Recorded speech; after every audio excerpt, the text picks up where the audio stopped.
Monsieur le Président.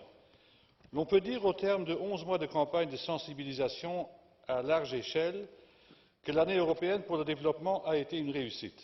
Il y a lieu de saluer la coopération qui s'est instaurée entre les acteurs que sont les responsables politiques, les représentants des ONG, les représentants territoriaux et ceux du secteur privé notamment. Les grands défis qui se sont manifestés en 2015 ont mis en évidence l'indispensable contribution du développement à la résolution de nos problèmes. Signalons à ce propos la crise des réfugiés. Les dernières semaines montrent à quel point il était essentiel de placer le principe du respect de la dignité au centre de la campagne 2015. Certains, dont notamment la Commission européenne et quelques États membres, ont agi conformément à ce principe. D'autres, bien qu'ayant appuyé l'idée de l'année européenne pour le développement, ont plutôt tendance à promouvoir le principe de l'indifférence. Aucun seuil, aucun plafond, aucune considération basée sur l'exploitation de la différence ne peut porter atteinte à la dignité.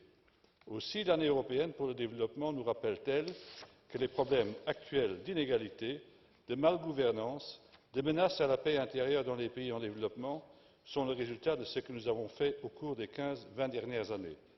Ces problèmes sont le résultat de notre action, mais aussi celui de notre inaction.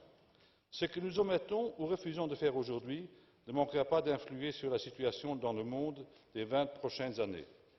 Soyons déterminés, résolus, intransigeants dès lors que notre promesse est engagée. Cette promesse, il va falloir la décliner au niveau des principes, mais aussi des moyens que nous entendons mobiliser pour leur mise en œuvre.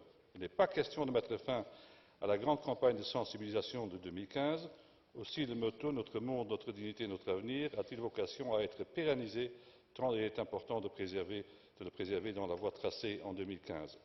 Agissons donc sans relâche, en conformité avec les objectifs, les principes et le motto de l'année européenne pour le développement. La déclaration commune du Parlement, du Conseil et de la Commission va clairement dans ce sens et il y a lieu de s'en réjouir.